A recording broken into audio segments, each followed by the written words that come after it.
פה. אוקיי, אז Shoshana Levy, good morning, good afternoon. Today is the 21st of March, 2018. We are at דרך בית לחם 52. בית מוזס. בית מוזס, at Shoshana Levy's apartment. And we're going to interview now Shoshana Levy. Good afternoon, Shoshana. Good afternoon, and my name in English was Rosa. Well, first of all, thank you for having us. And we're going to start with your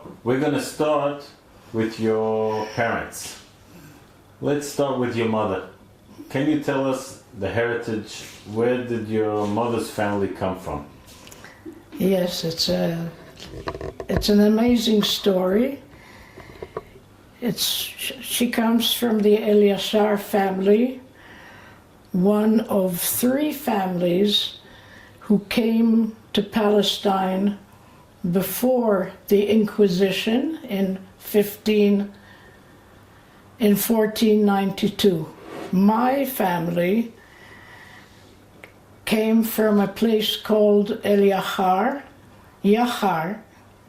It's slightly northwest of Toledo, and my ancestor was a well-known doctor, and Isabella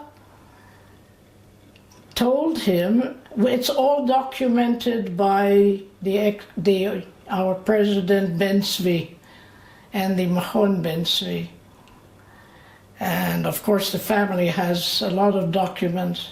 What's it? The family, Shoshana is blind. She doesn't. I just want to say that Shoshana has lost her eye. Your sight. Her sight. That's why maybe she's looking to the directions. Shoshana, if you can look right, exactly like this. Exactly. I want to understand. The family of your mother. If you let me finish, I'll tell you exactly. Okay. It's a very unusual story. Okay. And she called him and told him that she is giving him permission to leave because the Jews will be expelled in 92.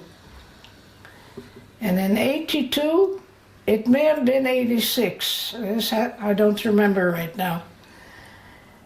He and his brother took two boats, their families, and they left Spain. One went to Amsterdam, the other came directly here to Palestine and to Jerusalem. And the family, of course, still exists. The name was changed from Eliachar. El in Spanish and Arabic are the Hey Yediah of Hebrew, like T-H-E, the. And because he was so honest, so they changed Yachar to Yashar and called the family Eliashar, the honest one. That's the basis, the very early part of the family here. My mother went to the French college in the old city. Of course, they lived in the old city. They never left Israel? Basically, they were here? Never. And they were here in Jerusalem? Lived here in Jerusalem, still live here in Jerusalem. Of course, there are others in the States and so on, but your mother today, was born here? Of course, the whole family was born here. Okay. And only in the 20th century, they some left. Where was your mother born? Here in Jerusalem. Okay. So your family is Mishpachat Eliashar? That's right. Okay. Tell us a bit about your father's family. My father's family, his father came from White Russia in the 1880s, My father with children. And, Came to Israel? No. To what? To the States. Okay. Sorry. And my father was born in Washington, D.C. His father was a furrier in White Russia. What's the name of your father? Yisrael Ber Cohen. Ber Cohen? Ber. Dov. Ber. Ber Cohen. And he built the first synagogue in Washington, D.C. It still exists. When was your father born? Was it Minsk? Pinsk? I'm sorry, I think it was Pinsk, the capital of White Russia. And what year, do you know? Pardon? At what year? No, I don't know. Okay. But What he about- was a youngish man because he had quite a few children who were born in the States, besides the older ones he brought with him. Yeah. No, but your father was born in the States. Your grandfather was born in Pinsk. Okay. And your father was born around the late 90s, in 1893 or 4. I don't remember right now. And your mother just about also? No, she was a bit 2 years younger. Yeah. Okay. The way they met is a strange, unusual story, Okay. even for Jews. So how did they meet? Well, my father was more of a goy than anything else, even though a Cohen. But and they were not religious, whereas the Eliashar family were, of course, traditionally. I would say it was natural to be religious. There was nothing like Hasidut or Haredim here, but the first, for instance, chief rabbi of Palestine was Yisa Bracha, Yitzchak Shaul Eliashar, and he was respected. That's about 200 years ago, and he was highly respected, both the Muslims, the Christians, and the Jews. And I had several Ashkenazi friends who told me that their parents told them that in order to be accepted in the high society of Jerusalem, you had to speak Ladino. Slightly. Shoshana, please to the other side. Look, I'm here. Yeah, exactly. Okay. So please continue. Yes, so anyhow, my father graduated from Ann Arbor, Michigan, and that was 1915, 16, and he volunteered to the first army, American army that went overseas to France. Yeah. As a Chovesh Kravi. Yeah. And was severely wounded by the mustard bombs. And where? in France. In France. The famous war zone of the First World War. And his father, in the meantime, came here to die, as was very usual for old people, wealthy old people. And after my father was rehabilitated, more or less, he lost his sight for quite some time, and later he got cancer all through his body from the gas. One second.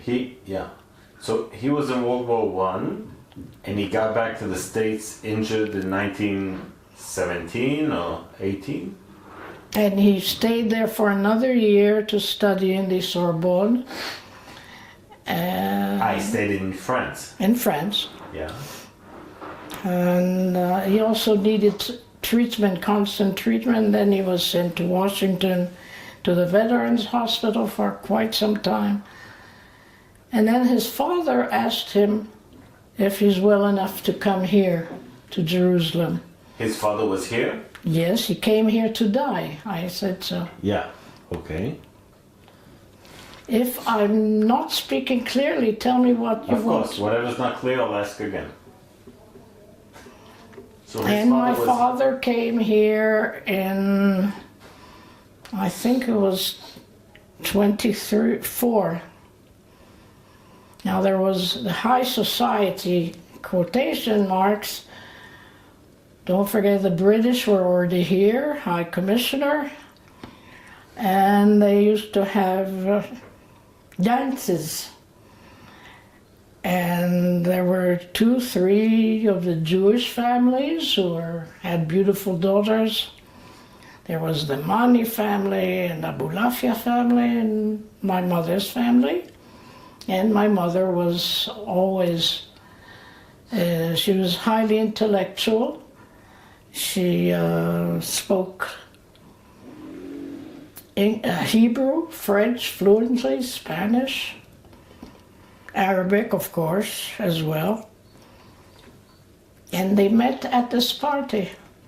At the party? At the dance at the High Commissioner in Talpiot, the High Commissioner's Palace. The High Commission, you mean the English... Where the UN is today. Okay. But that was the palace of called the palace of the British High Commissioner. Okay. Yeah, I remember even as a child, mother took me once. Since I couldn't walk, I'll come back to when you ask me about myself. And had a huge garden, and it was a beautiful place. So they met there. Yeah. This was like 24, 25. Yes, 24. Okay, and they... Got married. Here in Israel? There was no Israel, Palestine. Tell me, your father, was he got here from Zionism? No. Just after No his father. Zionism at all. His I tell you, he was a typical American, very handsome young man, even blonde. And because his father asked him to come and see him. And his father, was his father religious? Was your grandfather religious? No. So he wanted to die here just like tradition? Tradition, exactly. Was your grandfather maybe connected to Zionism? No, I don't think so. From all I've read, no. Okay. Judaism, to a certain extent, he knew that his son and daughters were all non-religious, very open-minded, very liberal. And Judaism was part of tradition and heritage. Yeah. Okay. So... They got married. Yeah. My sister, who died quite a few years ago, was born in 26, and they left for the States, for Washington, of course, where all the family was, and he became president of the First Federal Bank. He had a degree in business. Your father became the first... Again, can you explain that? Can you explain what? He became the first... Yes, the first president of the First Federal Bank of Washington. Okay. He was a... He got his degree in business and economics. What year was this that they came back to the States? If she was born in 46, 46. No, The same year. 1 second. They got married at 25. When were you born? 28. 28. Where? In Israel? No, Washington, D.C., you asked me. Okay, so when did the family go back to Washington? No, that's back to Washington Okay. in 26 with my sister. Okay. 26, the family goes back. Tell me, how did the Yashar family think of Well, leaving Israel?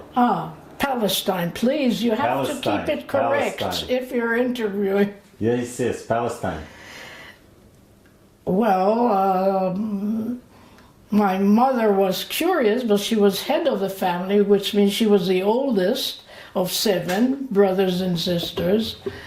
And her mother was very ill. But my father wanted to go back. He had a good job. He was American, and I'm sure he made it very clear to her that they're going back. Okay. I mean, for him it was going back, yes. So they go back, and what's Now, I'd like to point out only one little detail. They spoke in French. My father did not know neither Spanish, nor Hebrew, nor Arabic. And my mother did not know English. So, since they were both educated also with French, that was also the language between them. So, of course, I know French. Okay, so we're back in 1928. 28, you were born in 1928 in Washington. And since I was born, practically the same month my Eliashar grandmother died, I was called Rosa, which her name was as well, Nechama, but they didn't have the CH Ha in the States, so they called me Rosa Nomi. That's how it appears on my passport. Yeah. Okay. So can you tell me on the environment, the tradition of the house you are raised in? You have a mother that comes from a Sephardic family, traditional. You have your My father that mother comes. was only half Sephardi. On her mother's side, she was not. It was Frumkin. So was only half. And Where are they from? Where's the Frumkin side from? Russia. Okay. And in the States, they were among that I know also from the rest of the family there when I went back to study, a very intellectual, non-religious, totally non-religious life, comfortable, and a life centered mostly on culture and the home. And How many brothers and sisters are you? We were just the 2. 2 sisters. What was the connection to Israel? To Palestine, Zionism? Her connection was the family connection, that's all. But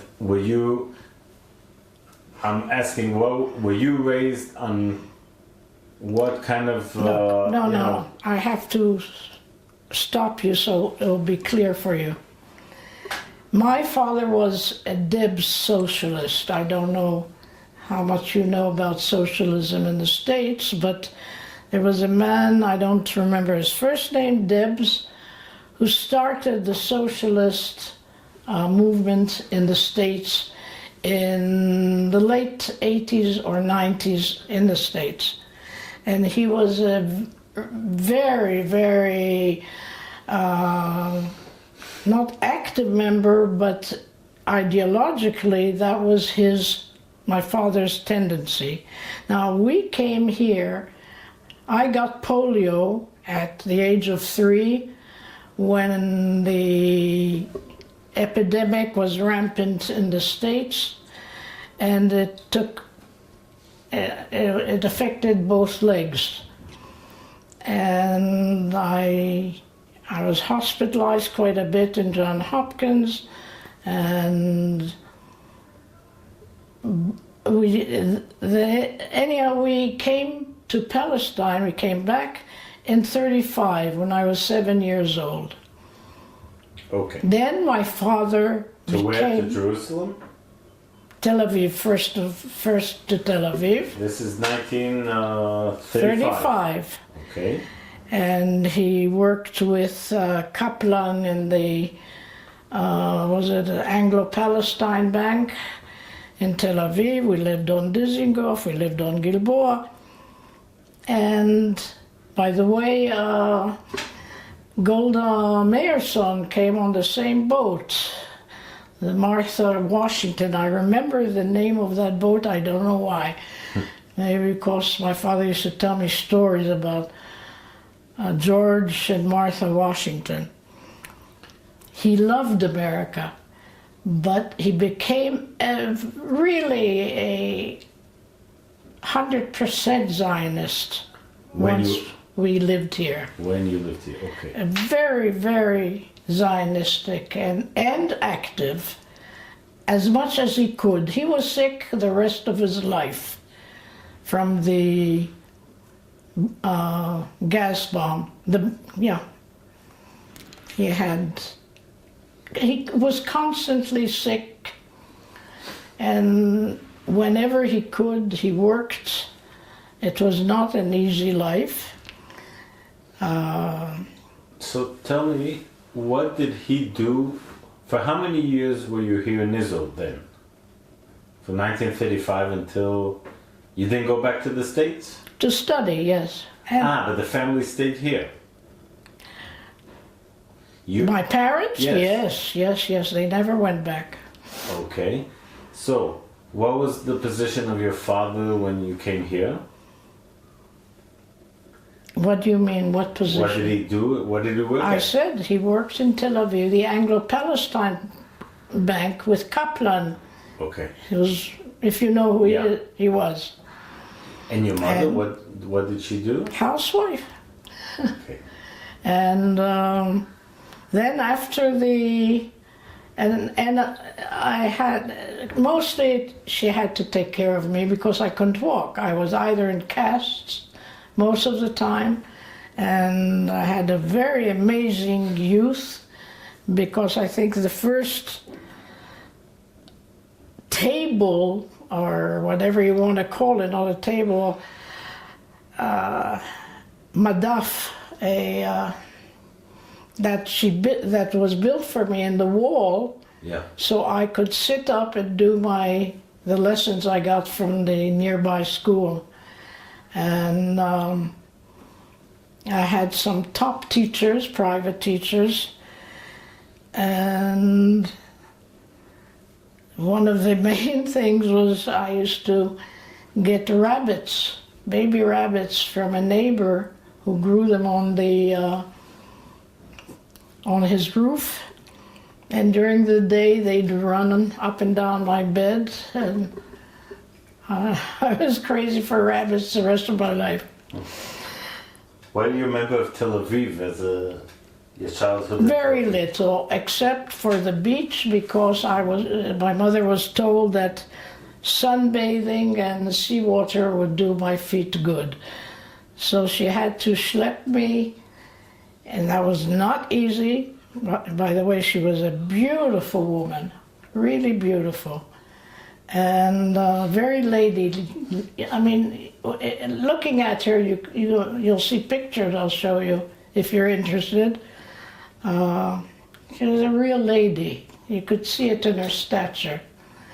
And she'd take me in a taxi, which was very unusual then, all the way from the top of Dizengoff, where Habima was. We lived around there. Number 8, and to go all the way down to the beach with there were a few steps, there was nothing there except at one hotel and a cafe, and we'd sit there and she'd suffer for my sake. And when the Italians bombed in 41, I think it was, when they bombed Tel Aviv, Yeah. the family here in Jerusalem insisted that we move there. Everyone was quite sure that no one would bomb Jerusalem. So we moved to Arlozorov 8. And that's really where I grew up. What age was that? 41. Okay, so you Right. were... Well, I was 30, actually maybe 40. I really, I tell you, after I wrote my book, I couldn't care less about what, I just Okay. decided to forget most dates. So I So wasn't more yeah. than 12 or something like that. So we're in 1941, and you and your family moved to Jerusalem, Arlozorov? Arlozorov 8, yeah. Okay. So tell me about your youth in Jerusalem. Your father keeps on working in the bank? Bank of Israel. Okay. Yeah, it wasn't the Bank of Israel then, it was also the Anglo-Palestine, but he later was head of the foreign exchange of the Bank of Israel. Okay. And what do you remember? Samuel Cohen. That's his name. The name of? My father. Ah, okay. Sam. Everyone called him Sam. Yeah. Typical American. So what do you remember? Oh, What high school did you go to? Pardon? What high school did you go to? High school, you're skipping all the rest. Well, you no. So keep on 1941. We're in 1941. I went to a special, no, you can't say special today, it means something else. A nearby school on Arlozorov Street, Beit HaYeled. And it was special because it was private. And I could go walk only rarely. So I didn't really have regular schooling. I had a great deal of schooling at home, also here, of course. I was taught Hebrew more than anybody else by Leah Goldberg. Really? Yes, she was a very poor young woman and recommended, and she taught me. I already spoke Hebrew in Tel Aviv, of course. But in 43, when I was almost 15, I started the Gimnasia Rehavia. 1 second. Can you tell us, please, about your lessons with Leah Goldberg, about Leah Goldberg as a person? I remember her the way she looked, more or less, but not about the lessons, although my Hebrew is excellent. And I think it's a great deal thanks to her teachings. Do you remember something? And I don't have an accent in Hebrew, the typical awful American accent.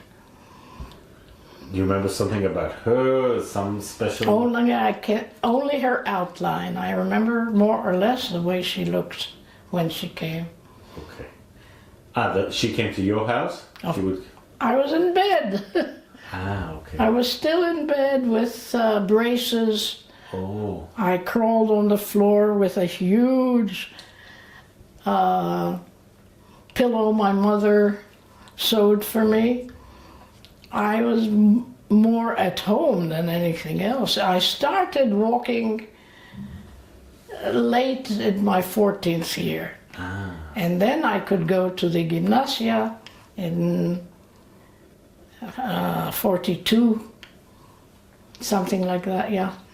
And how was that? How was the... Well, it wasn't easy. The neighbor's son, who was in love with me, used to drive me on his bicycle. It was all the way up. It wasn't what you can see today. It's still uphill, but it was quite a walk. And he'd take me on his bike. What I remember, unfortunately, that you know that children can be very cruel. And I think I was the first girl in Jerusalem to wear slacks, not hockey slacks, but any color that I wanted. My mother would have somebody, we had a seamstress, and she'd sew for me. I used to design them. And the kids would come and lift my pants up to see my braces. They were very unusual in Palestine. You had casts, and the minute we moved to Jerusalem, a professor, a young Czech doctor came to Jerusalem. So Dr. Spiro became professor, and he was from Czechoslovakia. How he came in that year to Jerusalem, I don't know the story, how he managed to get to Palestine. And he ordered the casts removed immediately, and braces, which are pure hell then. They were heavy. You cannot imagine, you're a young person, you cannot imagine what it was like 75 years ago. Yeah. They were heavy. They had bragim. Screws. Screws. I still have marks on my skin. Okay. And we used to put long, thick stockings so it won't hurt so much. It was all the way up to my hip. They had to made specially, and special shoes, very high, very... It was not an easy childhood, and I was a very happy child. Thanks to my mother mostly, and of course my own character, but my mother was amazing. She used to tell me, she saw me once standing, when I could finally stand with these shoes and braces, next to a very long mirror in their room, trying not to limp. I used to limp pretty badly, not today, not for years and years and years. Told me, Rosa, anything you want to do, you can do. You have a very strong willpower. And that stuck. Yeah. At the gymnasia, we're now in the early 40s. Yes.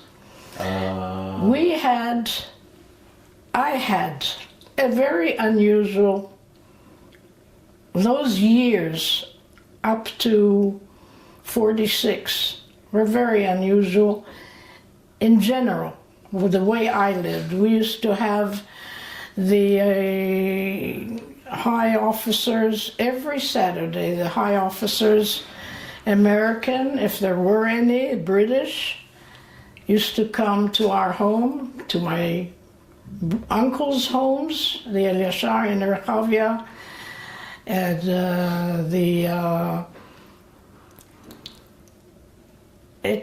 for tea and conversation.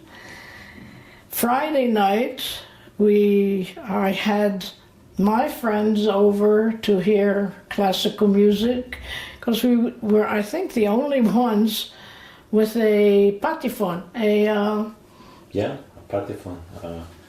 What's in English? A record player. Record player, and records, which was very unusual. And we had, I did go to the scouts, the Jerusalem, the Gymnasia scouts, had Masada and Gedud Mapilim. But we also went, boyfriends, I had boyfriends from an early age. I was very beautiful and smart. I was a very good student. in the alley, and we'd go to concerts that the British put on in the YMCA, and that was incredible. The YMCA has fantastic acoustics, and it was really very, very lovely. I wasn't in any of the youth groups at school because of my family background. How to put it? I wore nylon stockings, which was absolutely forbidden. Already in the, how would we call it, Chamishit, Shishit Street.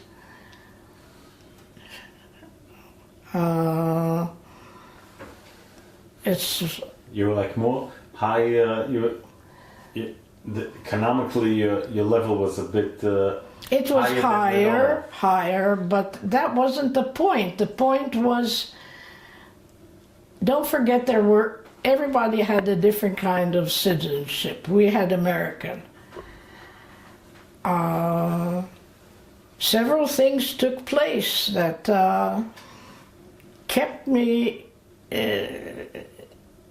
very much attached to the States.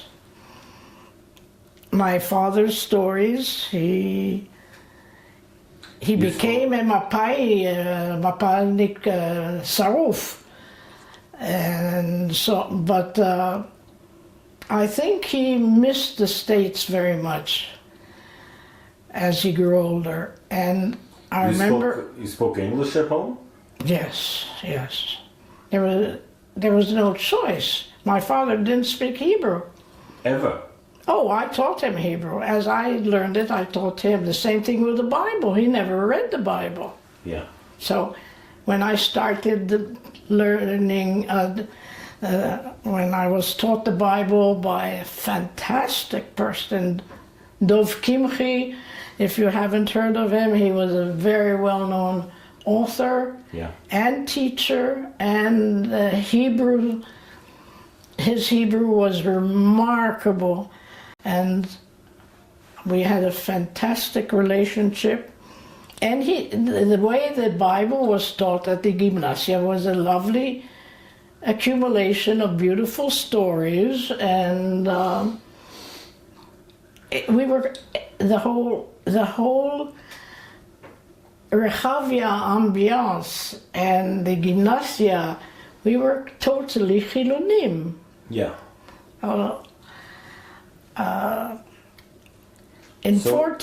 Yeah. No, if you want to ask something, because some things happened between that and 46. So please tell us. In 43, I was 15. Yes. I was finally allowed by the doctors to go on the yearly trip that every high school class has. Yes. It was very exciting for me finally to go with the class. We did Hagana. Krav Maga.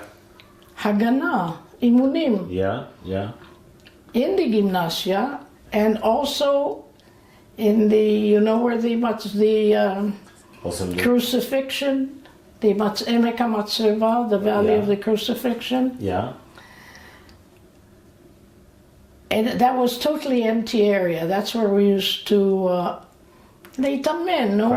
practice. Did you have? Did they swear? You had to swear. I used to go ahead. The irony of the story. I'm going back a bit to when I started in school. I was called Cat's Eyes, And I'd walk ahead of everyone because I saw exceedingly well at night. And to think of where I am today, it's sort of ironic.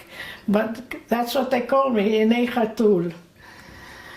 Anyhow, in 43, we were going on a trip between Binyamina, which was a very small village, and Caesarea, which only the antiquities existed. It did not exist as a city, or especially.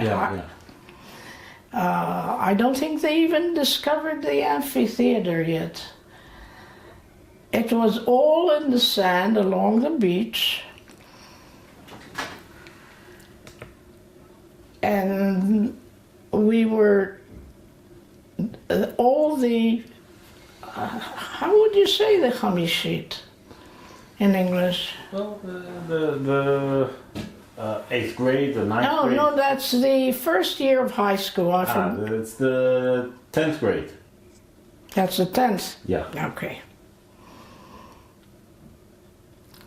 We were two of the classes, the classical one and the mathematical one I belonged to. And we had our mathematics teacher and the scouts leader with us. I remember very, very clearly walking at the end of the line. It wasn't a line, we were just walking. And I saw one of the boys, the boys from class, pick up the Italian small bombs with 4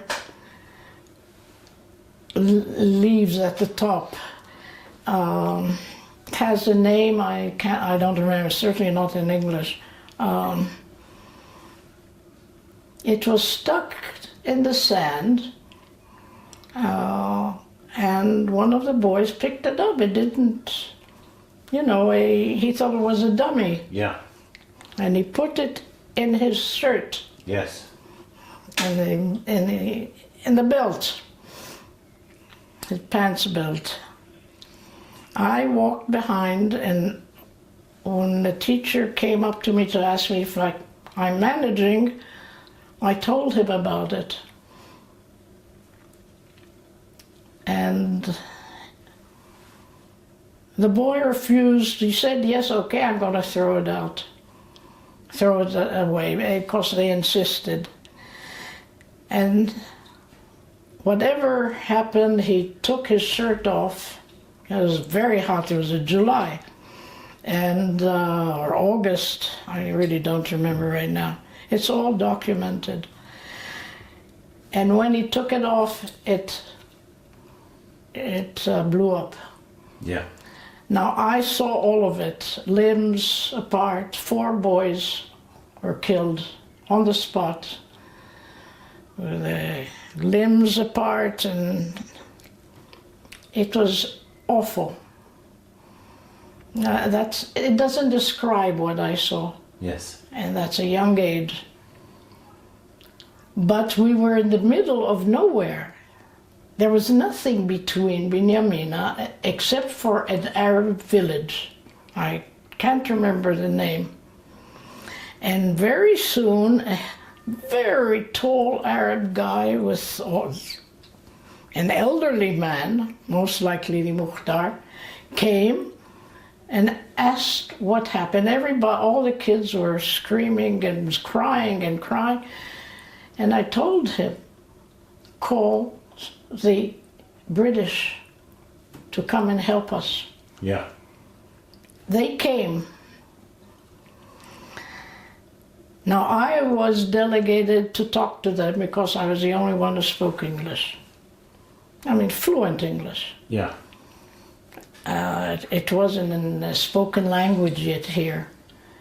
And they, instead of helping us, kept questioning me if we were Haganah, if we had arms, what was it? I told him it was just the boy picked up a dum-dum, we used to call them. Yeah. These tiny little, very pointed bombs, and it was a fluke at the time. But who put the bomb there? What? From the air raids, Of the Italians?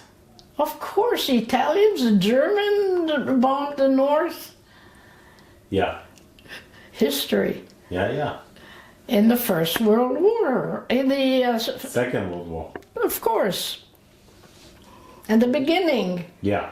And don't forget the Turks were here first, so they were with the Germans. Yeah. And by the time the British were here, after So you saw everything happen and you told the British? and I told the British, and please help us, take us to Yeah. To get hospital. help. Yeah. This is all sand, blood and sand, really it was. And finally they let us go, and we got back to Binyamina, and from there back to Jerusalem.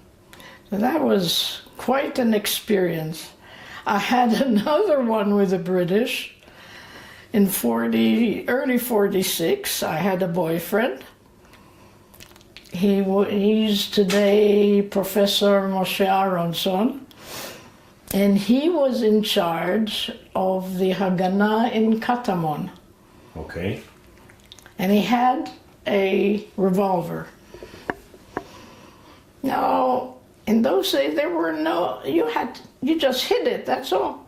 He just came to see me. We walked down to Talbiya, which was completely Arab, but beautiful, if you know Talbiya.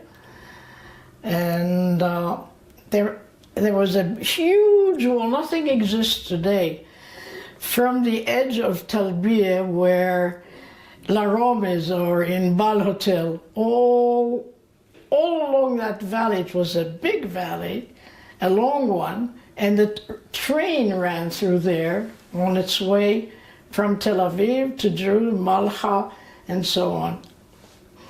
And we sat on the wall. It was totally dark. He was much older than, not much, 5 years older or 4 years older. And we were sitting there on the wall, and suddenly light hits us. They had little, it was like nagmash, Yeah. but tiny, Yeah. with 3 people in it. And we didn't even hear it. And they come up to us and, who are you? Where are you from? Was it? And I knew he had the revolver. And I got up and I said in my best American English, look here, I'm the daughter of the American Consul General, and you please leave us enough. I don't know what you're talking about. He's a friend from school, and I'll report you if you don't leave us alone. Now, where I got that from, I have no idea. Yeah. But it worked. It worked. Tell me about, were you by 46 you're 18? Not even 18, Not 17. 18. Did you? I graduated in 46. Okay. And I was already registered myself at the Columbia University in New York. Okay. At this time, did you, other than trips, did you do anything else connected to the Haganah or any of other movements? No, certainly no other movements. We were all strictly Mapai in Erchavia. Okay. And very proud of it. And I was not into politics, certainly not then. All I wanted to do was study. And I wanted to study here at the university in Jerusalem, but I wanted to move out of home. I wanted to live with girlfriends. And we discussed it, but my mother would not allow it. She said, how would it look? as if we're poor and you're renting a room or an apartment. It was not really done then. Yeah. Not yet. So I said that I'm going to go to the States.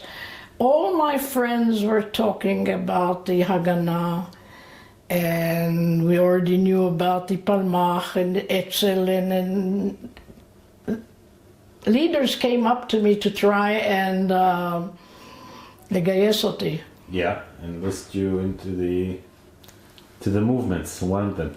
To the Yeah, but how do you say to לגייס? To recruit you. Recruit me. Yeah.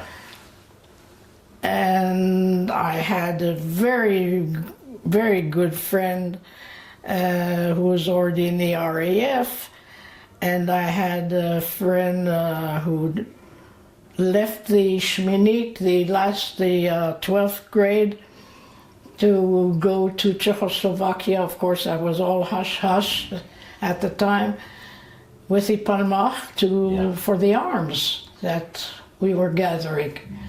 And Yeah, we continue. Pardon? So, yes.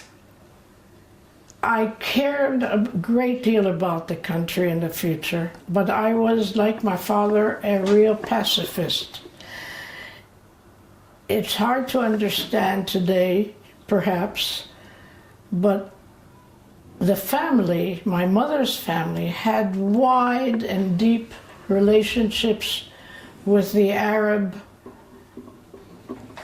the high echelons of the Arab world here. Not only here, in Beirut, where the young men of the family studied, or in Cairo, one of the two great universities at the time, and because there wasn't any here. It started in 25, I mean it was built in 25, but it didn't really start working till my time in the 40s. Yeah. And my mother's family owned a great, don't forget that's hundreds of years in Jerusalem.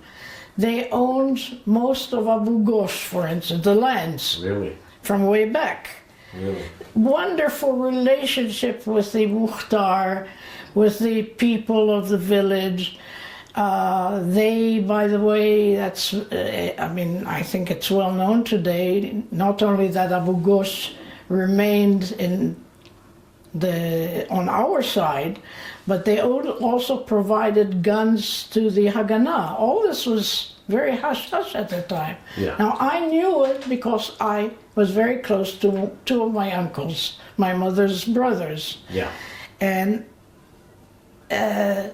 one uncle was a member of Knesset from the very beginning. That will come later, true, but and the other had the Dubik cigarette companies here in Palestine and afterwards in Israel, when it became Israel. And in my uncle's home, I very often met top Arab personages. My own grandfather, Eliashar, was vice Sgan Rosh of the Jerusalem municipality with Nashashibi. This is pure history, but it's a fact. Arab and Jew were together at the head of the Jerusalem municipality. So I was taken to dances at the King David by the sons of Arab dignitaries who came from Cairo. Now, this didn't happen to any of the other members of my class or school or anything. It was because of the family relationship from way back. Can you tell us, before we continue, what do you remember of your grandfather Eliashar? I never met any of my grandparents, none of them. Okay. When we came to Israel in 35, we came, of course, that was a story, the way they dropped me into the boat, and an Arab caught me. Yeah, in Jaffa. In Jaffa. And when we came here, I remember two figures, both grandfathers, but I was young and constantly in not being able to walk. I had a great deal of pain, so I only see their outline, but we were in Tel Aviv. They were here. So at 46, I didn't know any grandparent. So please tell us, so because of the relationship of the family with the Arabs, how did you see basically the situation because of this history? Well, at that young age, I was sure that we'll have a state, and I mean, like everybody else will have a state, and they will be. I knew that war was. Everybody knew that war was coming, but I could not. First of all, physically, I could not go to fight in or live on a kibbutz, which I wanted, but I could not do it. I was sort of useless physically. And also, I definitely think mentally, I would not fight them. I saw it in a very idealistic way. That was my father's either fault or not a fault, because I always thought that we can that it would be easy to have peace with the Arabs the way I knew them, and that affected my whole life. So the only thing I wanted was to go and study. Yeah. First of all, I wanted to study no matter what, here or in Washington, and of course it would be Washington because that's where my family was. So right after the King David bombardment in 46, I think it was in August that I sailed on an American trooper. As an American, I was lucky to have to be able to go that way to the States. But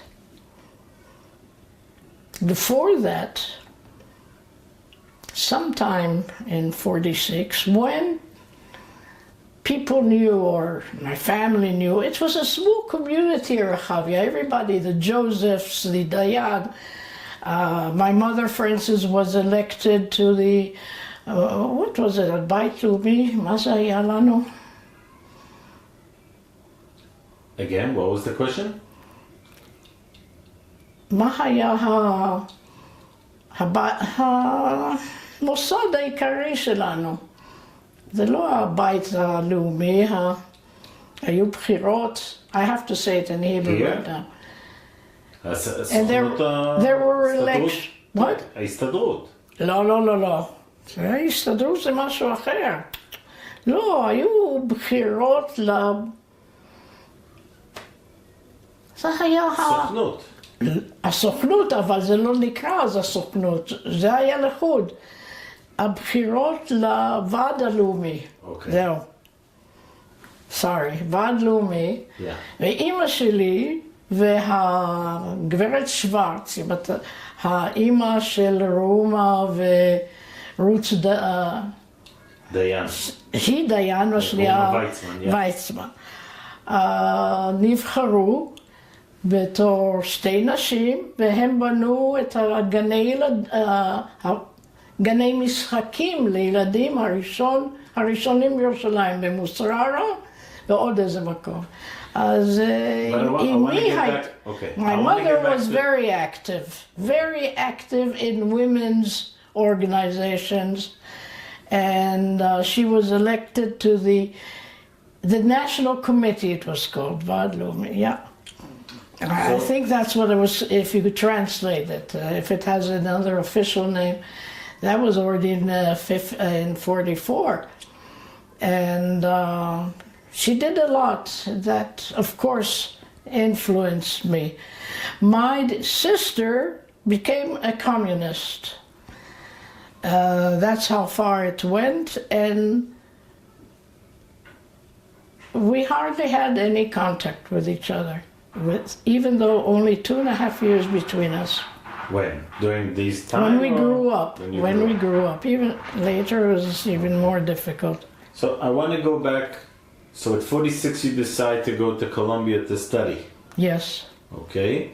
And you... So I stopped and said that just before that, a month or so before I left, but everyone in the family already knew that. Yeah. And there were debates whether my mother should let me rent an apartment or go all the way to the States, and I wanted to meet the family. We were the only ones here of a huge Cohen and Goldman clans of Washington, very well known, and for many reasons. And a cousin of my mother, Yosef Meuchas, was very well known in the Haganah. It was not known at the time, approached me and said if I'm willing, since I'm leaving, to do some things for the country. And I said, of course, what? In the States or here? Either I'm not clear or you're not following me. I said before I left. No, I understand. I thought maybe he wanted... No, he was here. He was here. He was my mother's cousin, and we had an appointment. My parents didn't know about it. And he asked me if I would do some service in the States when I'm there, and I'm American. Yeah. I said, of course. What? First was to start some young Judea youth group along the Scouts format in Washington. There wasn't any group then. And he also told me that since we have a... are you talking about Yosef Meuchas, that was one of the leaders of the Jewish community in Jerusalem? Okay. Like a teacher and okay. Very handsome, tall guy. He lost his leg in the war. And okay. And the other thing he said, we have a mission, a Palestinian mission. It wasn't a consulate, it was called a mission in Washington. And if they'll need you for anything because you have an American passport, will you be willing to help? I said, of course. To help in what? Did he tell you? Of course not. He didn't know. Okay. What I would be asked once I get there. Apparently I'm not very clear. No, everything is okay. I request not to be, I'm asking questions because many people might see this and we want to be clear on the information. So okay. No need so to get anyhow, annoyed. that... So 1 second, I want to ask something. When he approached you and asked you these questions, did you tell anyone else? Did you ask? Of course not. It was so clear that this is between us that never mention it. Not to your mother or Never. father? Nothing that I did afterward did I ever tell them. Especially the big deal in Washington, for which I got the... We're going to hear about it in a second. Was this the first time he approached you, or? Yes. Oh, I knew him as a cousin, as a member of the... His mother was an Eliashar, and he married a Meuchas, which was also a very famous Sephardi family in Jerusalem. And of course I knew him, and his wife, and his children. This was family. Okay, so Meuchas tells you that when you're in Washington... No, he doesn't tell me anything. He asks me. Okay, asks. Very big difference. Yes. He asked you if you will be willing to...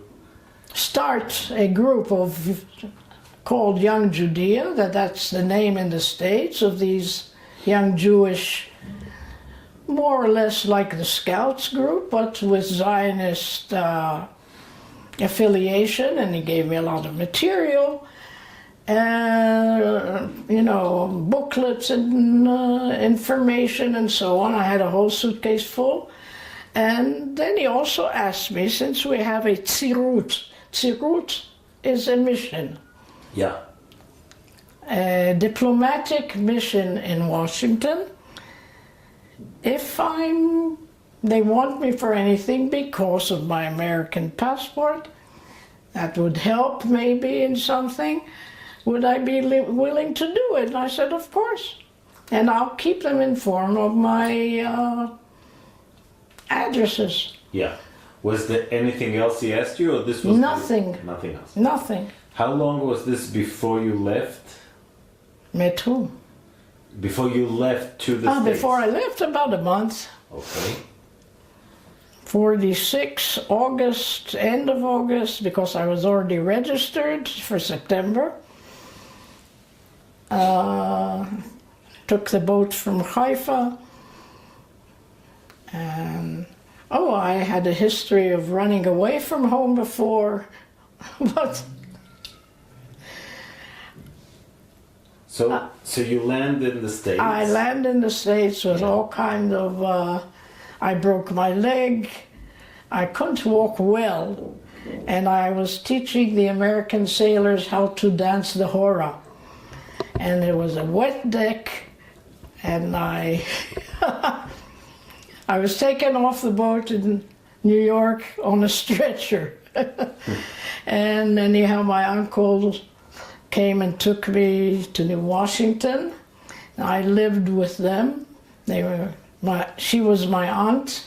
He was the famous in Washington, famous at the Goldman, Jaime Goldman, who had the what do you call it?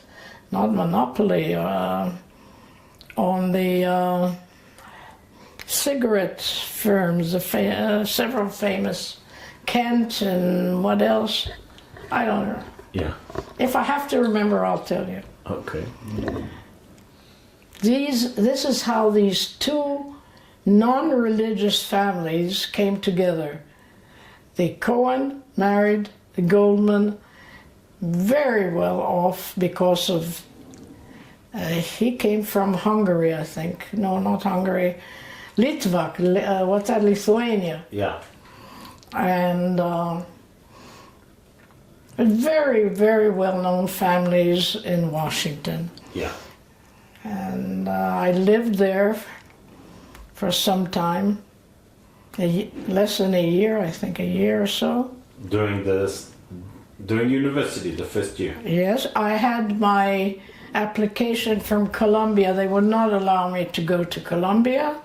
I had to be in Washington, so I transferred, and it went very easily because I had extremely good marks, to the George Washington University.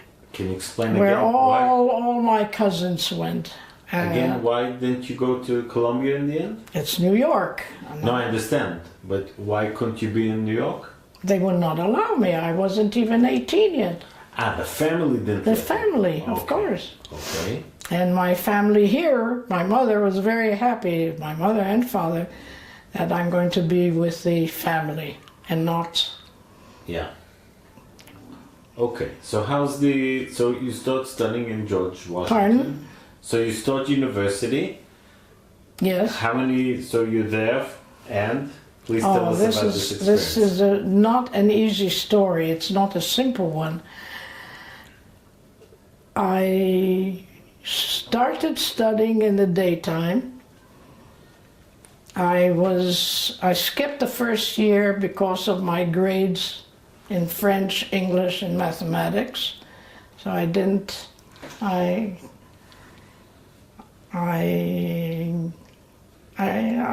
was saved the whole year because everything was for me to come back here. And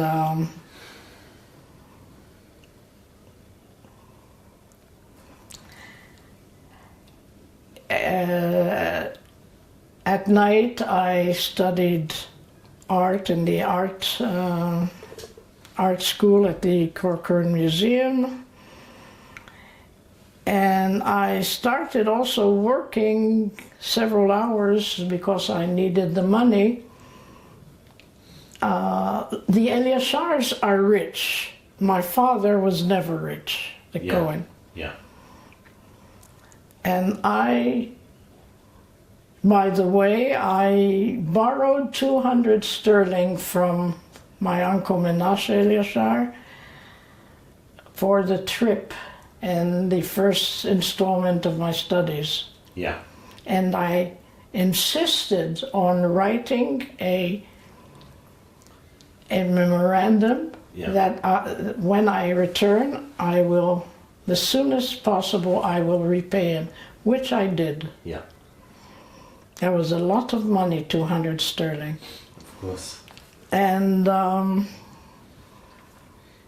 in 47, I was told that my friends, Jewish friends, I started the Judean thing and the Young Judea group. One second. Tell us about this. Tell us about starting the group. I met them through the Jewish Community Center, which was always the center of Jewish life in any Jewish community at the time. And I was approached. Apparently they already knew that I was coming.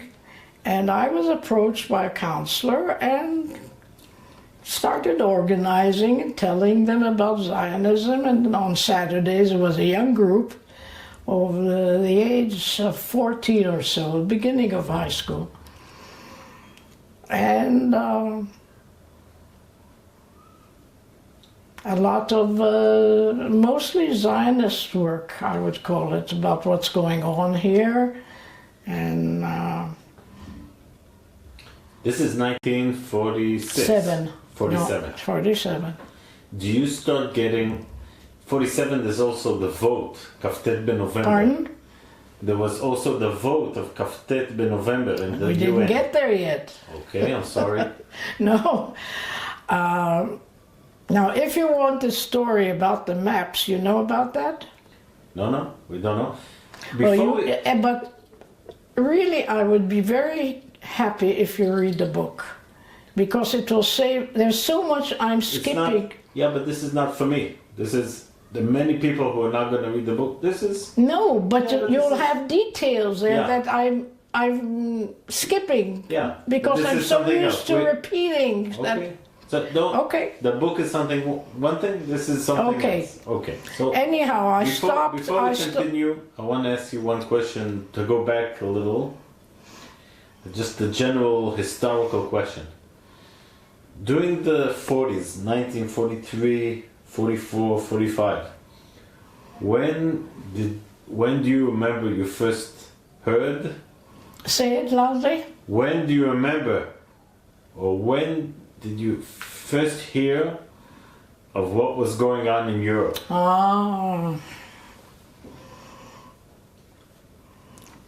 Yes, and that was a terrible way we were educated at the time, the Tzon Latevach. I think it was mostly in 40, could it be 43, 4? But we started getting the information and no one believed it. My father, I remember that, telling me that he's sure it's true because he met the Germans in the First World War. And if they could then have done what they did, and he suffered from it, he died from it, he has no doubt that no matter what we hear, it's all true. And I remember the beginnings of, it wasn't teaching, it was a general ambiance that they were telling us and writing in the newspapers, Davar and everybody else, הם הובלו לצאן, כצאן לטבח. You translate it. Yeah. And that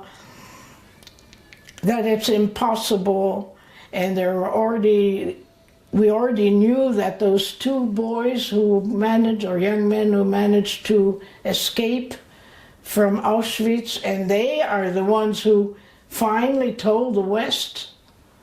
That's how the early news of what's going on started coming out.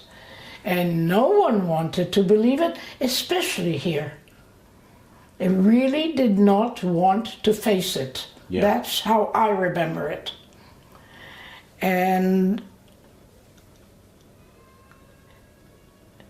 it was horrifying, to put it. I'm not going to worry about words. No, I'm just curious.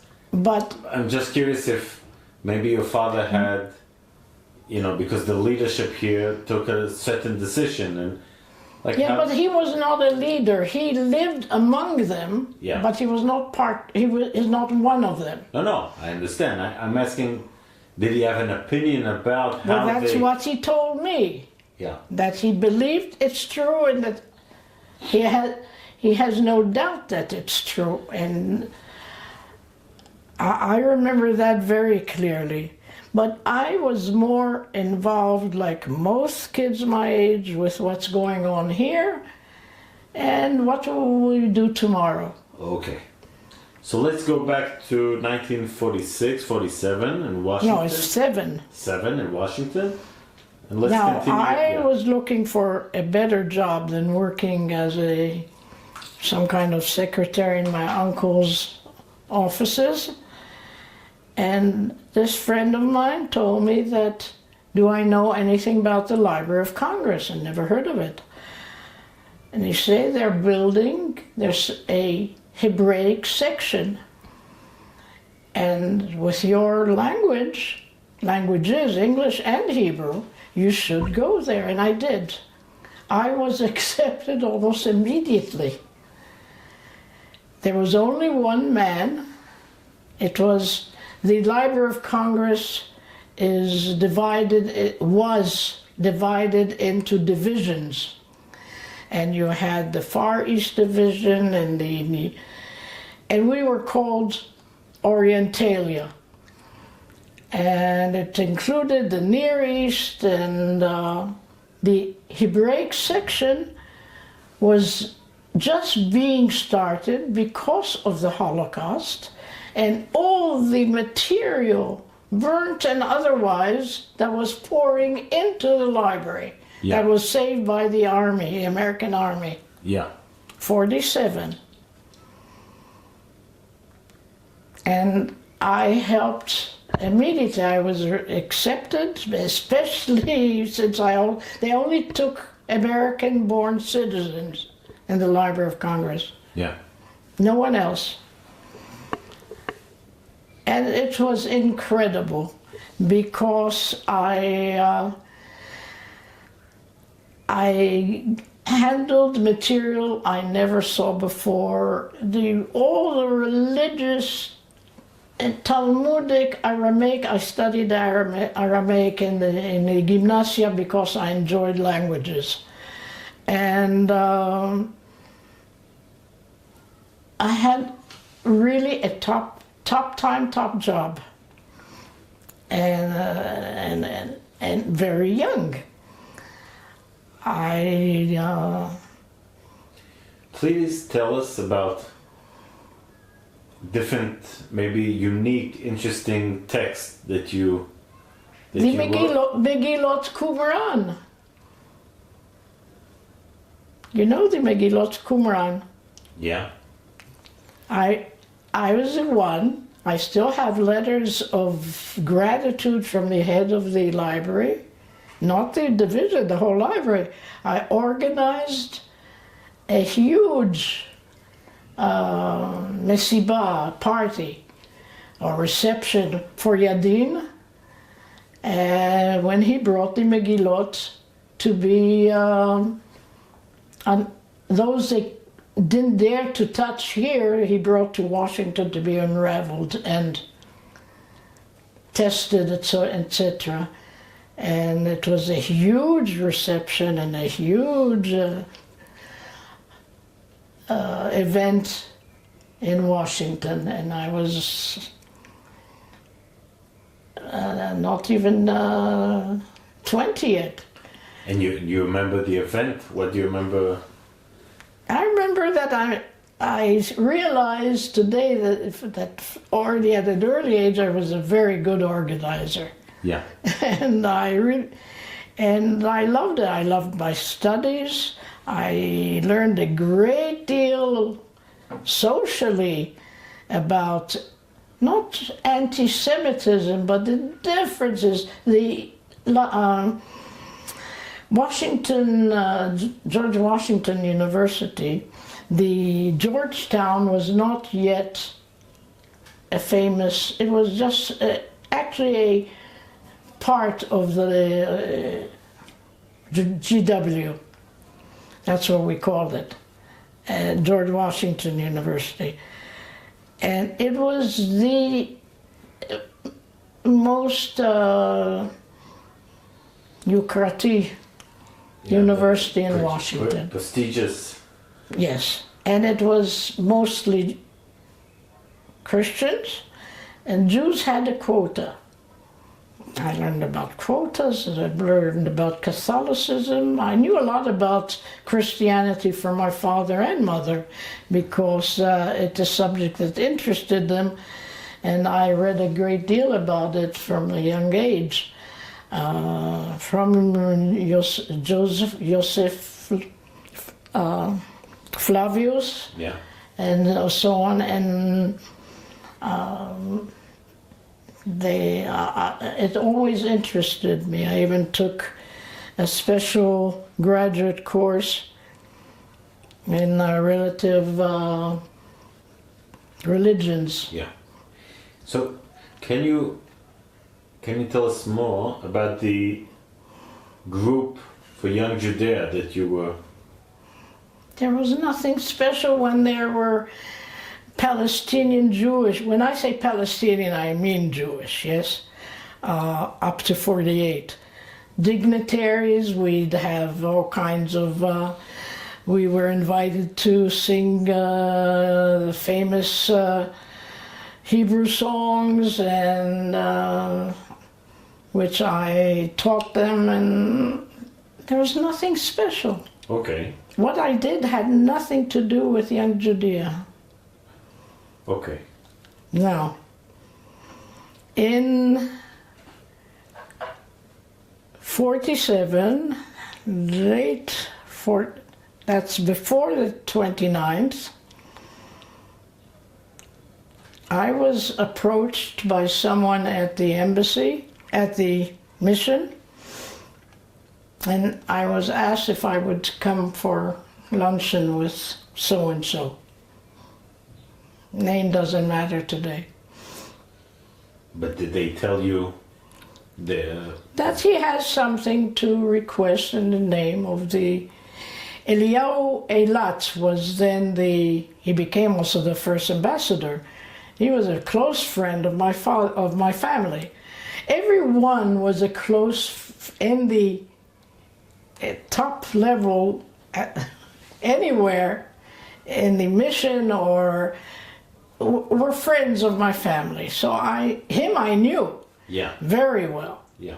And that he was asked by Dod Eliyahu, that's how I called him, if I can come when it's convenient to meet him.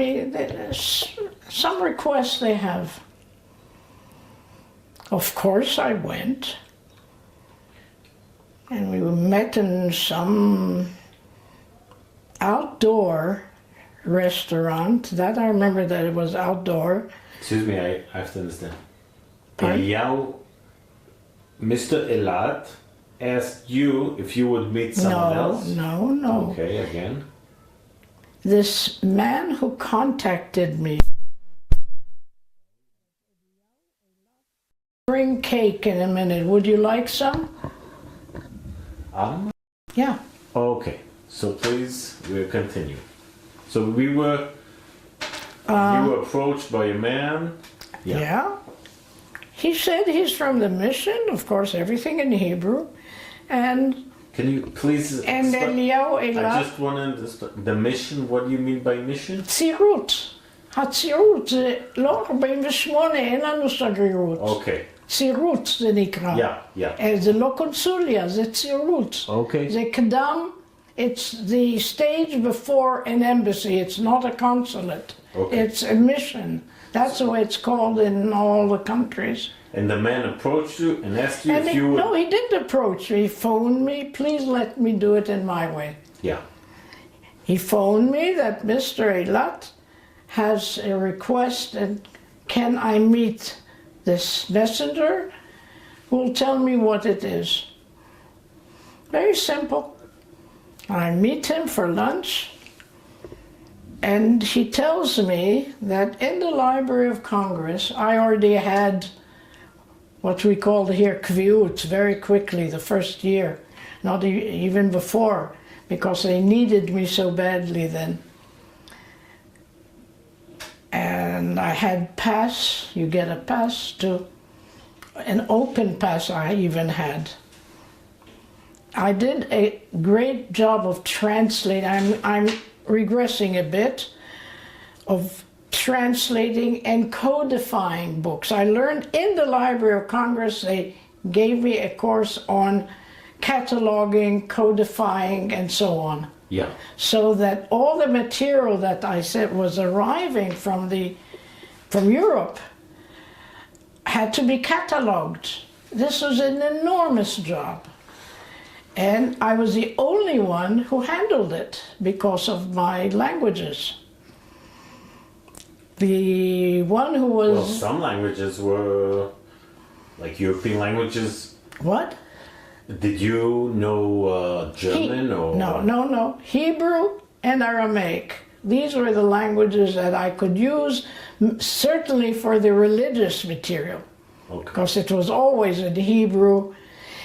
If it was in German, they had Hebrew in German, or Hebrew and... most usually it was the two together. Okay. But it had to be also likroch mechadash to... Yeah, okay. Came in, most of it was in very bad condition, and until I could decide or know what the material was about, was not always very clear. And we also got some whole libraries that were saved or found. And how old were some of these books?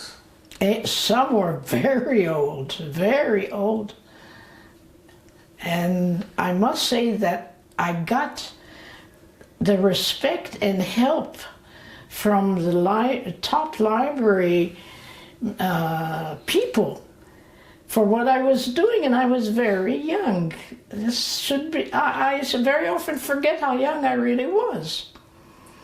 How did you feel touching these pages? Like really touching history. How did you feel touching the pages? I don't remember feeling history and so on, but that it was a very valuable work, that it was very important to save. And I remember the first, or if not first, second, third book that I correctly cataloged, and I put it on on the shelf. I even remember I'm pointing to it. And I knew what it was about, and I knew that it was saved, and it was... I'm not a modest person, but I'm neither a proud show-off, or whatever you want to call it. But it was wonderful. And when the Qumran things came, that was because it was from here. And that was ancient, and that had to do with Judaism and early Christianity, a period that really interested me, why Christianity grew so fast, why we didn't see what was coming, etc., etc. I loved history, I still do. Anyhow, I'll get back to the story. One more question. Sure. Other than Qumran, do you remember any other maybe ancient books or special books that you got to... That I handled? Yeah. No. Maybe I wrote about it and I don't remember. Some of these books came from like Jewish communities that were completely... Of course, that were wiped out. Yes, definitely. And it's mostly the American Army boys who saved all these things. The American Army, yeah. What number of books are we talking about? Thousands. I mean, I used to be exhausted. I remember working and all the dust and... Yeah. Okay. It's just fascinating. And at the same time, you were a student. I was involved with the Negro problem in Washington. I was always a fighter. Yeah. And I did some crazy things in Washington and with Negro friend I had. I was told that you can't have Negro friends. Let's call them My family told me that. What? Let's say Afro-American. Pardon? Let's say Afro-American. Oh, yes, of course. So what were you... We're going back. I met an Afro-American. She was working as a secretary in next door. It was also Oriental. The whole floor was Orientalia. On the other side we had Japan and China and Koreans and so on. And then the whole, have you ever been there? No. It's a huge reading room, huge, believe me. And on the other side, or on one, it was the Orientalia, which was the Near East. And she worked as a secretary there. And everybody was much older than me, all the workers. And I befriended the Lebanese in charge, a lovely woman, and she was not so easy with me at the beginning. Then when we became good friends, and this young woman, I saw that she's always alone, and one day I asked her if we can go out and have our lunch together.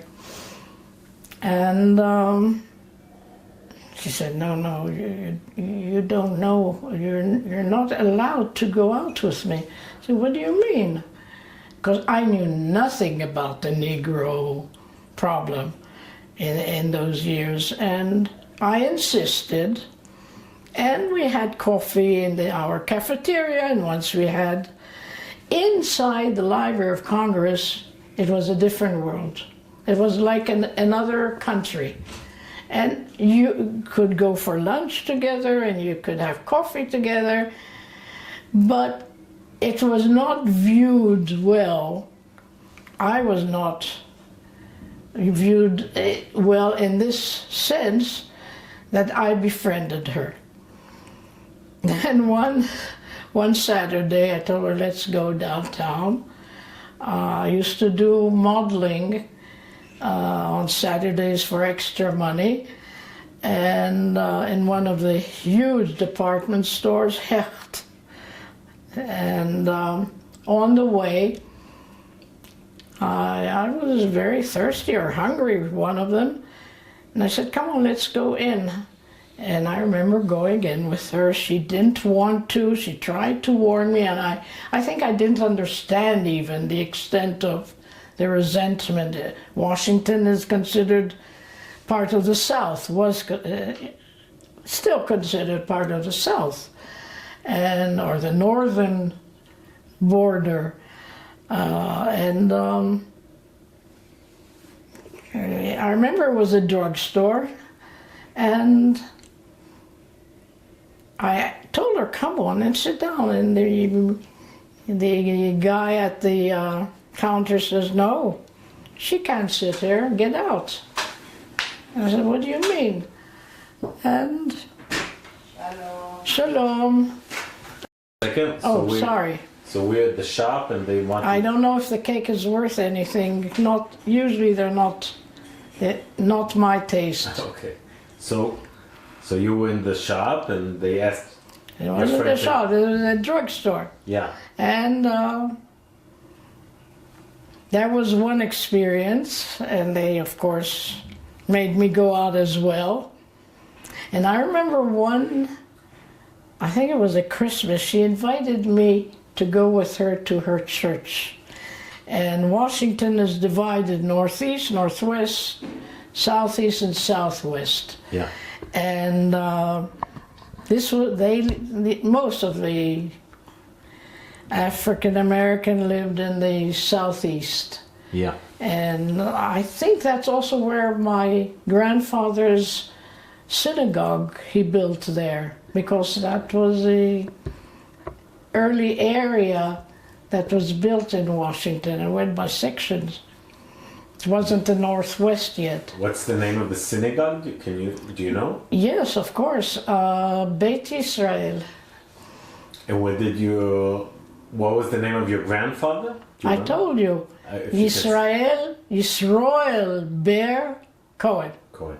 And what year did he build the synagogue? Just like around the 1880s, something. Okay. And that was the first synagogue? In Washington. Yeah. Okay.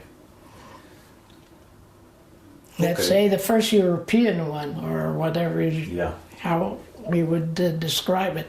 Anyhow, and I left my uncle and aunt for many reasons, but mostly we didn't see eye to eye on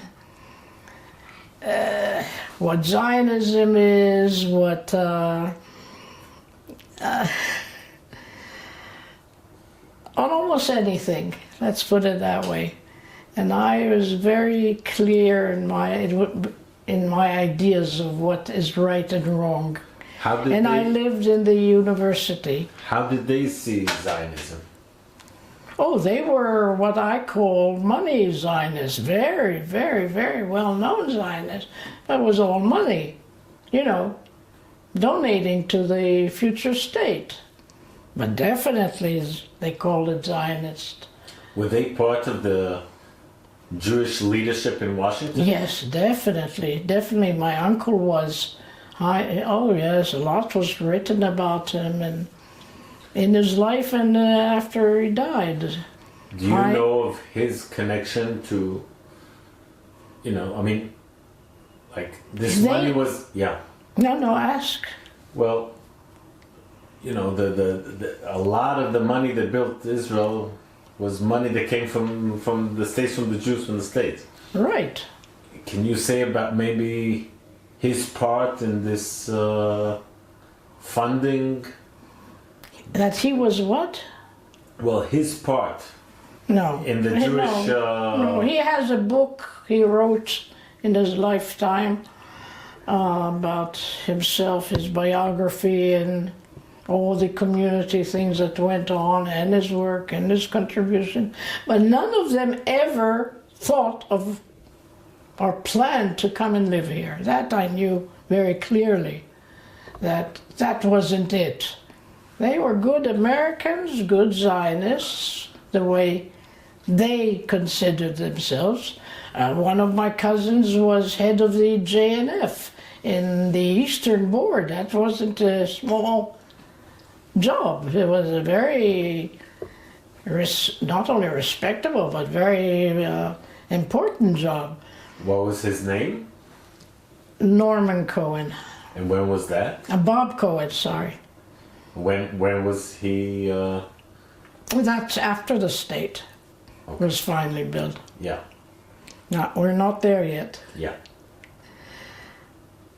If I'm too slow, then you tell me. No, everything is good. Everything is okay. You can continue. So we were at the meeting.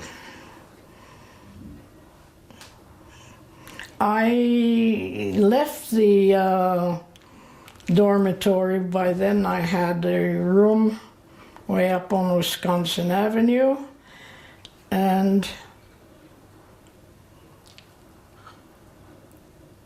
he told me, that's where we stopped, that in the Library of Congress, on the 5th underground floor, there was very, very big, and I had no idea about these things. It didn't interest me.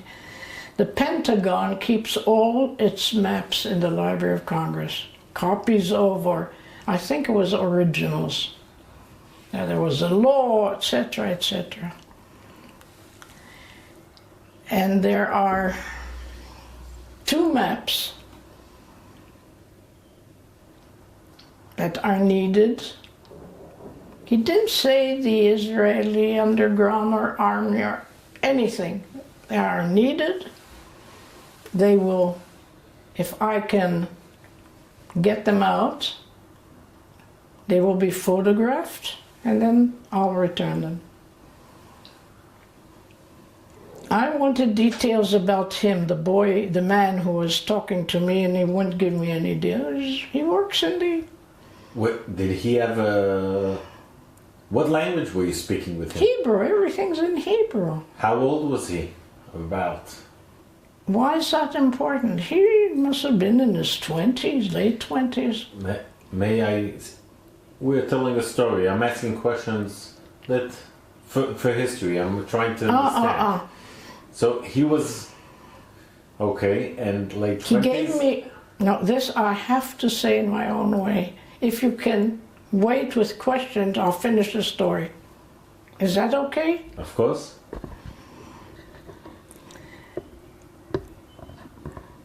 He gave me the numbers of the maps. I remember the first number of both of them was a 3. And he told me that is the 5th floor underground. And that's all he knew.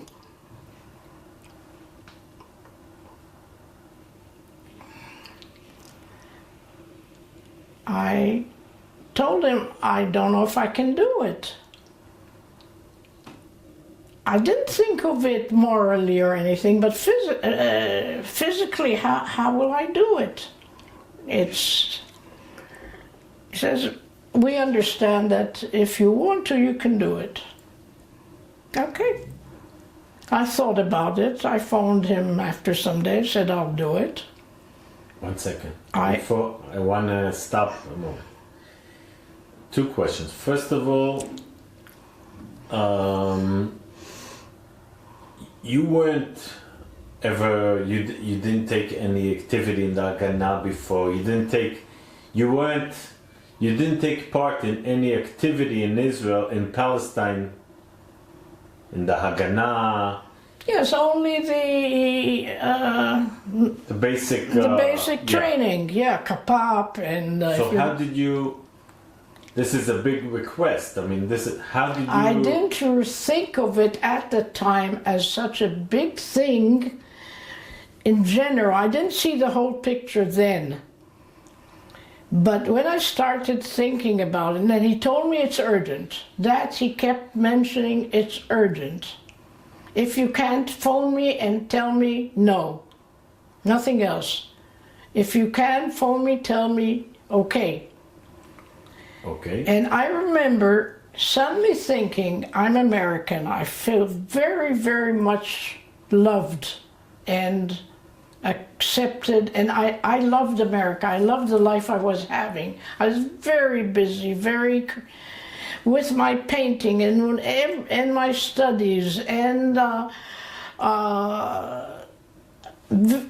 boyfriend, everything, and concerts, and I had a very, very active full life. And he did not tell me the importance. He only said they are military maps, belong to the Pentagon, and they're very important for us. That was all I was told. And I was in a big conflict. Loyalties, yeah, both. And I decided after one night, a hell of a night, that I will do it. Okay, I want to ask, this is a very interesting, before we continue. First of all, was he able to tell you how you'll find, from all the maps, you know, there are probably a lot of maps. No, how will you find the two maps he's talking about? yeah, this was a huge area. He said that they're folded, and on the side of, you remember the old filing? No, you're too young. They were iron stands, yeah, from bottom to top, with iron or metal shells, and on the sides the numbers are written. So when you go in, you'll see and Americans are very, very organized. You'll see the running numbers, the 100s, the 200s, the 300s, that we know. I knew, he told me the numbers. There were two maps in particular. Now I went down. 1 second, and one more question. The confidence that you had in this man is because that Mr. Eilat. Yes, of course. And we were a small community. You trusted Eilat. Oh, I trusted the boy, the man. I mean, it's not a spy story. I was told that if I agree that if I'm ever needed, I will help. Okay. Yeah.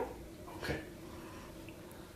Not as an American. The passport was a way into all these things, but as a Palestinian, and what you call an Israeli, future Israeli, yeah?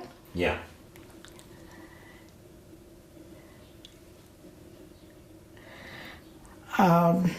I went down.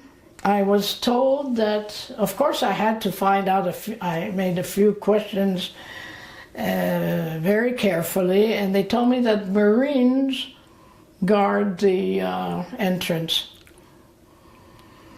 I went down during my lunch hour, and there was no one.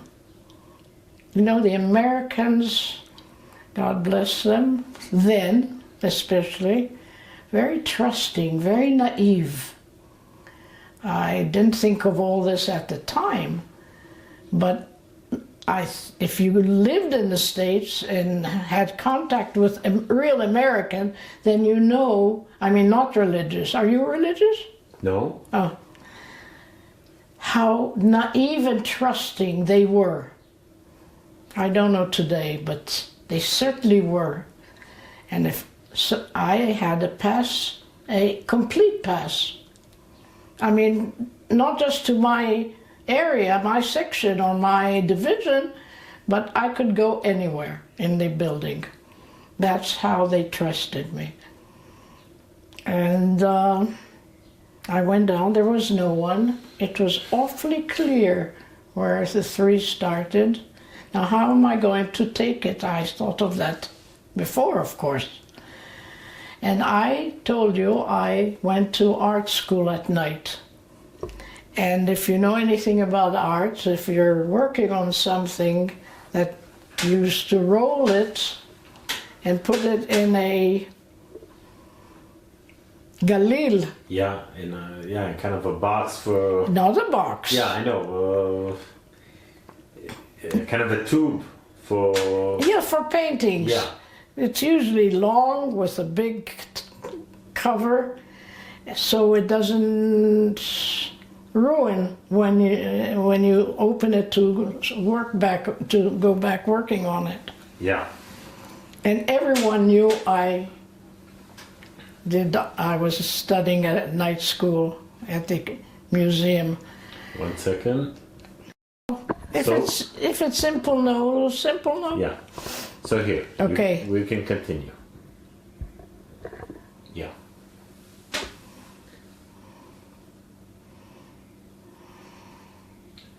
So you took the tube. I took the tube with me, of course, and I opened them, I rolled them, and took them back to the section, continued working as usual, and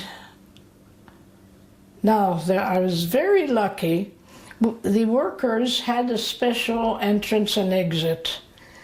And there was a huge Afro-American guy who was the guard, used to check our cards when we entered. And I, of course, befriended him. I didn't know this, as I told you, this bad religion, and I was a very friendly person. And when he saw me coming out with my tube, he asked me, going back to, now you're continuing with night school, something like that, with your art? And I said, yes. He says, will you let me see some of your work? I said, I'd be glad to, but not now, I'm late. Something like that, that conversation I remember clearly. And I left. I left and phoned the number I was given, and they took them. You came to them? They came to you? I don't really remember. I think we met somewhere, and I handed it over. They told me it would take a day or so. There weren't photocopiers then. They had to. When I thought about it later, now especially, they did have photocopy machines. You know what year it was. Yeah. They had to copy the whole thing. And now I know what it was. I mean, several years already, what maps they were. And when I was given them back, the way I gave it, the same thing happened. Now, if I were religious, I'd say it's Yad Adonai. Of course I would. Because it was really unbelievable. Again, the same story. I even remember what I wore. It's so vivid in my mind, the dress I wore that day. I went, there was no one there. I went in, I folded it the way they were, put them where they were, and left. So I had some protection from somewhere. So, now, 1 second. Just, did you ever look at the maps themselves, you yourself? No, but I know what they were. What were they? The first time I was told that by, and he became a good friend, Shlomo Argov, Zichrono Livracha. And that's when I had this event in the 29th of November, which you'll enjoy listening to, I hope, but that will be next time. It's up to you. I mean, I'm okay. These were maps that the American top military echelon leaders or staff, the very top, how they saw what's going to happen here militarily, the armies of around us, where they're going to come from, how they're going, what ammunition they have. It was very big maps. I I didn't look at them. There was no point. What would I do with looking at them? I did what I was asked to do, but he told me, not then. I met him already during that year. He was working in the, he was a secretary of Eilat. Yeah. And he was my age. We went to different schools and different backgrounds, but we became very good friends. And quite some time afterwards, he told me about it, what it was. And that it was extremely important to the military here to know what the Americans expected militarily or the way they saw it, and that there's a lot of information on the map, not just designs or... Did you ever... It helped the Israel military during the war? Yes. Like to know the numbers of the... What the Arabs had. Yeah. That gave them a great deal of information. I had no idea of the value at the time, or the meaning, because I didn't know anything. No one told me, and I didn't want to, not I didn't want to know. I had a job, I did it, and that was it. Were you... No one knew about it. Not my best friend or best friend. No one knew. Certainly I never wrote to nothing. I never told my parents about it. Let me ask you, let's go to romanticize a bit the situation. Did you feel that you're part of, of the great mission of the Zionism? Did you feel a part? Did you feel like... Yes. It was very important because here my friends were dying. My kita. They were in the Lamed Hey. That's already later. But the whole setup, I knew what my friends were doing. They were fighting. There was already fighting in 47. Yes. Yeah, it wasn't just... People don't realize it didn't start on the 15th of May 48. They were fighting here all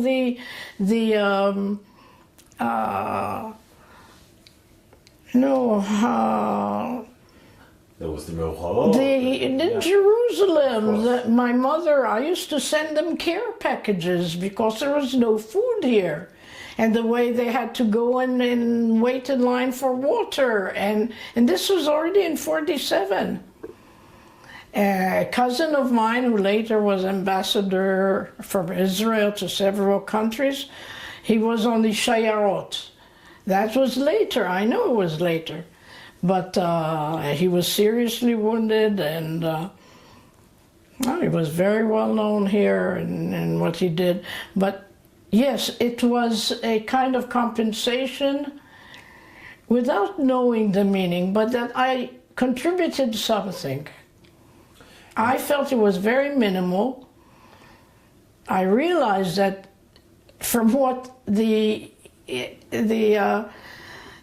כמו שמסתכלים במראה, when they told me that I'd have to be careful, and they didn't say dangerous, but the fact that there are Marines there and it's a secret, these are all secret maps, that I was told, but very mildly, nothing, neither romantic nor... Were you excited? No. Once I weighed the pros and cons and realized that I have to do it and I want to do it, that was it. I'm very calm. I was always calm, and I went through some really serious events. While I'm under pressure or any danger or whatever, I'm extremely calm. I can cry or some afterwards, but... So I'll tell you what, we're going to continue next time. I just want to conclude this story. So you didn't tell anyone? No, there was nothing to tell. And did they tell you not to tell anyone? I mean, No, we didn't even mention these things. And that was the end of my contact until Paula and Ben Gurion came, and I was called on to be her guide, and that was pure hell. But I did it, and how?